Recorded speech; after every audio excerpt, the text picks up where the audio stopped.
இந்த வீடியோ பார்த்துட்டு இருக்க 90 கிட்ஸா இருக்கட்டும், ஒரு சில 2K கிட்ஸா இருக்கட்டும், நீங்க எல்லாருமே கண்டிப்பா உங்களோட ஸ்கூல் புக்ஸ்கள்ல நம்மளுடைய சூரிய குடும்பத்துல சோலார் சிஸ்டத்துல மொத்தமா 9 கிரகங்கள் இருக்கு அப்படின்னு படிச்சிருப்பீங்க. ஆனா இப்போ நம்ம 8 கிரகம் அப்படின்னு சொல்லி தான் படிச்சுக்கிட்டு இருக்கோம். அப்படி 9வது கிரகமா நம்மளுடைய சோலார் சிஸ்டத்துல இருந்த ப்ளூட்டோ அப்படின்னு சொல்லப்படுற அந்த ஒரு பிளானட்டை 2003ல சயின்டிஸ்டுகள் இது ஒரு கிரகம் இல்ல அப்படின்னு சொல்லிட்டு அறிவிச்சாங்க. அப்படி ப்ளூட்டோவை கிரகம் இல்ல அப்படிங்கறத அறிவிக்கிறதுக்கு முன்னாடி சயின்டிஸ்டுகள் நம்மளுடைய சோலார் சிஸ்டம் இருக்கக்கூடிய அந்த ஹைப்பர் பெல்ட்டுக்கு பின்னாடி ஒரு சில குட்டி குட்டி சிறு கோள்களை கண்டுபிடிச்சாங்க. அந்த சிறு கோள்களை கண்டுபிடிக்கும் போது சயின்டிஸ்டுகளுடைய கண்ணில் எதிர்பாராமப்பட்டதுதான் செட்னா அப்படின்னு சொல்லப்படக்கூடிய ஒரு குட்டி கிரகம். இந்த கிரகத்தை கண்டுபிடிச்சதுக்கு அப்புறம் சயின்டிஸ்டுகள் அதை பத்தி ஆய்வுகளை மேற்கொள்ளும் போது அது நம்மளுக்கு விடைகளை கொடுத்ததை விட ஏகப்பட்ட கேள்விகளை தான் நம்ம மனசுல எழுப்ப வச்சுச்சு. இன்னும் தனக்குள்ள பல மர்மங்களை மறைச்சு வச்சிருக்கு இந்த செட்னா அப்படிங்கிற இந்த கிரகம். ஒருவேளை நம்ம சோலார் சிஸ்டத்தோட 9வது பிளானட்டா இந்த செட்னா தான் இருக்குமா? வாங்க செட்னா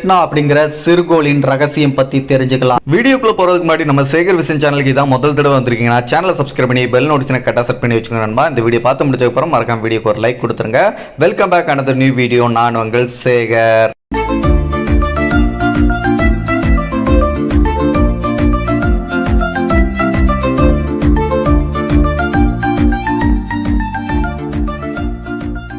நம்மளோட சயின்டிஸ்டுகள் பார்த்தீங்கன்னா ப்ளூட்டோவை கண்டுபிடிச்சதுக்கு அப்புறம் சில சிறு கோள்களையும் கண்டுபிடிச்சாங்க.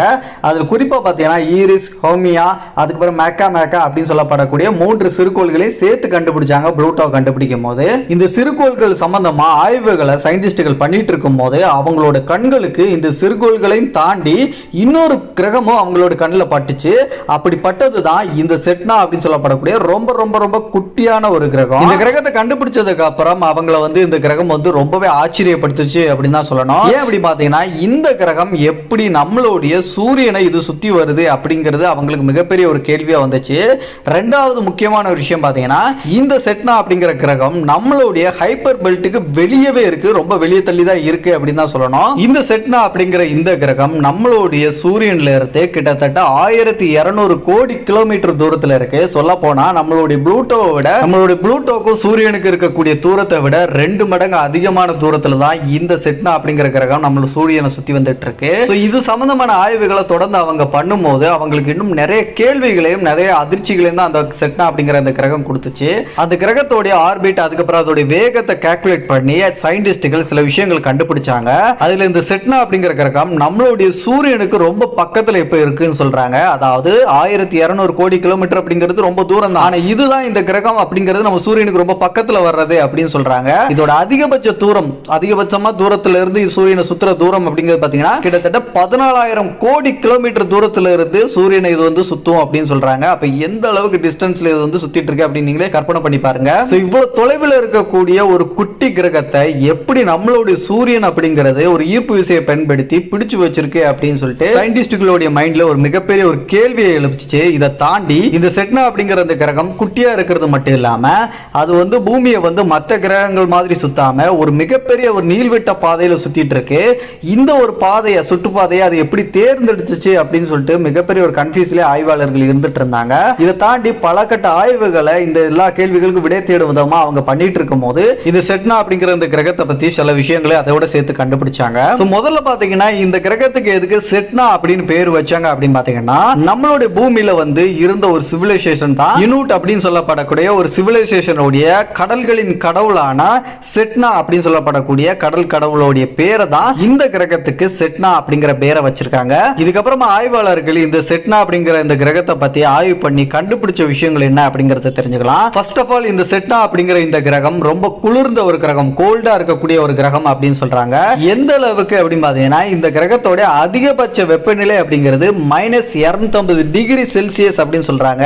இந்த கிரகம் எந்த அளவுக்கு குளிர்ந்த கிரகம் அப்படிங்கிறது புரியுற மாதிரி சொல்லணும் அப்படின்னா இந்த கிரகத்துல ஒரு மனிதர் போறாரு அப்படின்னா அவர் இறங்கி 2ல இருந்து 3 செகண்டுக்கு அப்புறமே அவர் முழுசா பனியால உறைஞ்சு அப்படி சுக்கு சுக்கா நொறுங்கி போயிருவாரு. அந்த அளவுக்கு ரொம்ப சில்லுன்னு இருக்கக்கூடிய ஒரு பிளானட்டா தான் இந்த செட்னா அப்படிங்கிற அந்த கிரகம் இருக்குது. இந்த அளவுக்கு இந்த கிரகம் அப்படிங்கிறது ரொம்ப கூலா இருக்கிறதுக்கான காரணம் நம்மளோட சூரியன்ல இருந்து இந்த கிரகம் அப்படிங்கிறது ரொம்ப ரொம்ப தொலைவில் இருக்கு.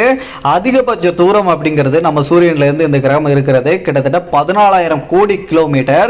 அவ்வளவு தொலைவில் இருக்கிறதுனால இந்த கிரகத்துக்கு தேவையான வெளிச்சம் வெளிச்சமும் அதே நேரத்தில் வெப்பமும் சூரியன்ல இருந்து கிடைக்கவே செய்யாது. அதனாலதான் இந்த கிரகம் இவ்வளவு குளிரா இருக்கிறதுக்கு ஒரு காரணமா இருக்கு. பிளஸ் இந்த கிரகத்துல இருந்து நம்மளுடைய சூரியனை பார்க்கிறதுக்கு எப்படி இருக்கும் தெரியுமா? நம்மளுடைய சூரியன் இந்த கிரகத்துல இருந்து பார்த்தோம் அப்படின்னா மற்ற நட்சத்திரங்களை நம்ம எப்படி வானத்துல பூமியில இருந்து பார்த்துட்டு இருக்கோம், அது ரொம்ப தூரத்துல இருக்கிறதுனால தான் குட்டி நட்சத்திரமா தெரியுது. ஆனா அதுவும் சூரியன் தான். அதே மாதிரி தான் நம்மளுடைய சூரியனை இந்த கிரகத்துல இருந்து பார்க்கும்போது ஒரு குட்டி நட்சத்திரம் மாதிரி தான் தெரியுமா? சோ எந்த அளவுக்கு இந்த கிரகம் அப்படிங்கிறது தூரத்துல இருக்கு அப்படின்னு சொல்லிட்டு இதை வச்சு நீங்க புரிஞ்சுக்க முடியும். ஒரு குட்டி நட்சத்திரம் மாதிரி தான் நம்மளோட சூரியனே இந்த கிரகத்துல இருந்து பார்த்தா தெரியும். இதை தொடர்ந்து இந்த கிரகத்தை பத்தி இன்னும் மேற்கொண்ட ஆய்வுகளை பண்ணும்போது இந்த கிரகம் வந்து ஆரம்பத்துல ஒரு 20 நாள் ஆகும் அது தன்னைத்தானே முழுசா சுத்தி முடிக்க அப்படின்னு சொல்லிட்டு நினைச்சாங்க. பட் ஆனா இன்னும் ஆய்வுகளை பண்ணதுக்கு அப்புறம் தான் இந்த கிரகம் தன்னைத்தானே முழுசா சுத்தி முடிக்கிறதுக்கு வெறும் 10 மணி நேரம் தான் எடுத்துக்குது அப்படிங்கறத கண்டுபிடிச்சாங்க. சொல்லப்போனா நம்மளோட ஜூபிட்டர் வந்து எந்த அளவுக்கு வேகமா சுத்துதோ அதே அளவுக்கு ஆல்மோஸ்ட் வந்து இதுவும் வேகமா சுத்திட்டு இருக்கு. இந்த கிரகத்தை ஃபர்ஸ்ட் டைம் பார்த்த உடனே இது பார்க்கிறதுக்கு அப்படியே நம்மளோட செவ்வாய் கிரகம் மார்ஸ் மாதிரியே இருக்கு அப்படின்னு சொல்லிட்டு நீங்க நினைச்சிருப்பீங்க. ஆனா சயின்டிஸ்டுகள் இந்த கிரகத்தை பத்தி முதற்கட்டமா ஆய்வுகள் பண்ணும்போது அவங்க நினைச்சது இவ்வளவு தொலைவில் இருக்கக்கூடிய கிரகமா இது இருக்குது, கண்டிப்பா இந்த கிரகம் முழுக்க முழுக்க ஐஸால கவர் பண்ணப்பட்டு அந்த கிரகத்தோட மேல்புறம் இந்த மாதிரி தான் இருக்கும் அப்படின்னு சொல்லிட்டு கெஸ் பண்ணியிருந்தாங்க. பட் ஆனா இந்த கிரகம் பார்க்கிறதுக்கு ரெட் கலர்ல இருந்த உடனே அவங்களுக்கே மண்டை பிச்சுக்குச்சு, என்னடா இந்த கிரகம் இந்த ரெட் கலர்ல இருக்குது அப்படின்னு சொல்லிட்டு. இதுக்கப்புறம் தான் இந்த கிரகம் ஏன் இந்த கலர்ல இருக்கு அப்படின்னு சொல்லி தொடர்ந்து ஆய்வுகளை பண்ண ஆரம்பிச்சாங்க சயின்டிஸ்டுகள். ஆனா அவங்களுக்கு இன்னைக்கு வரைக்கும் ஸ்ட்ராங்கான ஒரு விஷயம் வந்து கிடைக்கல, இது ஏன் இந்த கலர்ல இருக்கு அப்படின்னு சொல்லிட்டு எந்த ஒரு விஷயமே அவங்களால கண்டுபிடிக்க முடியல. ஆனா இதுக்கான காரணத்தை கண்டுபிடிக்க முடியலாட்டியும் கூட இந்த கிரகத்தோட மேல்புறத்துல ஹைட்ரஜன், மீத்தேன், அதுக்கப்புறம் வாட்டர் ஐஸ் இந்த மாதிரி விஷயங்களால் நிரம்பி இருக்கு அப்படிங்கிற விஷயத்தை சயின்டிஸ்ட்கள் வந்து கண்டுபிடிச்சாங்க. இது கூடவே இந்த கிரகத்துக்கு எந்த ஒரு நிலவுகளும் இல்ல அப்படிங்கிற ஒரு விஷயத்தையும் சயின்டிஸ்ட்கள் வந்து கண்டுபிடிச்சாங்க. சொல்ல போனா இந்த கிரகத்தோட சைஸே ஒரு நிலவு சைஸ் தான்ப்பா இருக்கு அப்படின்னு சொல்றாங்க. அது எந்த நிலவோட சைஸ் அப்படின்னு பாத்தீங்கன்னா நம்ம ப்ளூட்டோ இருக்கு பாத்தீங்களா, ப்ளூட்டோவுடைய ஒரு நிலவான சேரன் அப்படின்னு சொல்லப்படக்கூடிய ப்ளூட்டோவுடைய ஒரு நிலவோடைய சைஸ் தான் இந்த செட்னா அப்படின்னு சொல்லப்படக்கூடிய இந்த கிரகத்தோட சைஸா இருக்குது. சோ இது ஒரு நிலவோட சைஸா இருக்கிற பட்சத்துல இதுக்கு ஒரு நிலவு இல்ல அப்படிங்கிற விஷயத்தையும் சயின்டிஸ்ட்கள் வந்து சொல்றாங்க. இந்த கிரகத்துக்கு வளிமண்டலம் அப்படிங்கிற ஒண்ணும் கிடையவே கிடையாது. சயின்டிஸ்ட்கள் இன்னைக்கு வரைக்கும் இந்த கிரகத்தை வந்து ஒரு சிறுகோளா வந்து அவங்க அறிவிக்கல.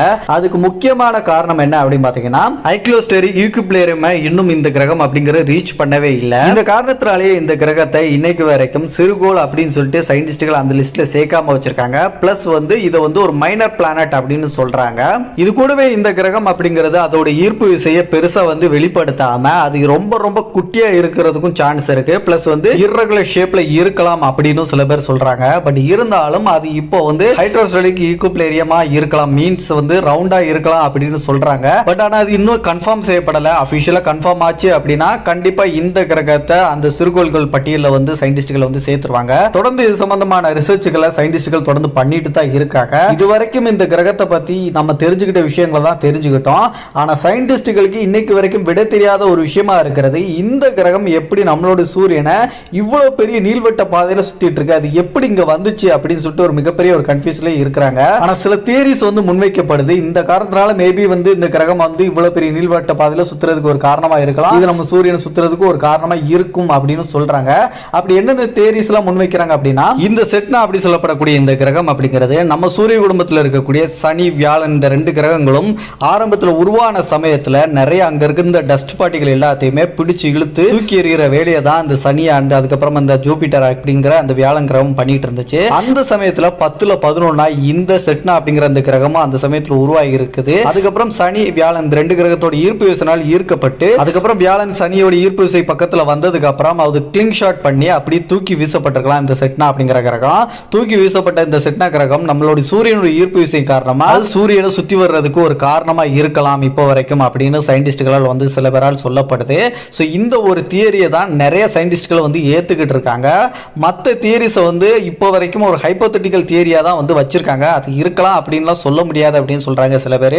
சில பேர் அது இருக்கலாம்ப்பா அப்படி கூட வாய்ப்பு இருக்கு அப்படின்னு சொல்றாங்க. அப்படி இன்னொரு தியரி என்ன சொல்றாங்கன்னா நம்மளுடைய சூரிய குடும்பத்தில் இருக்கக்கூடிய கிரகங்களை தவிர்த்து சில கிரகங்கள் பாத்தீங்கன்னா இந்த பிரபஞ்சத்துல ரோக் பிளானட் அப்படின்னு சொல்லப்படக்கூடிய சில கிரகங்கள் இருக்கு. அந்த ரோக் பிளானட் அப்படின்னா அதுக்கான அர்த்தம் அப்படிங்கிறது சில கிரகங்கள் பாத்தீங்கன்னா எந்த ஒரு நட்சத்திரத்துக்கும் கட்டுப்பட்டு அதோட ஈர்ப்பு விசை கட்டுப்பட்டு இல்லாம அது பாட்டுக்கு கண்ணா பிளானட் ஸ்பேஸ்ல வந்து சுத்திட்டு இருக்கும். அப்படிப்பட்ட கிரகங்களை தான் ரோக் பிளானட் அப்படின்னு சொல்லுவாங்க.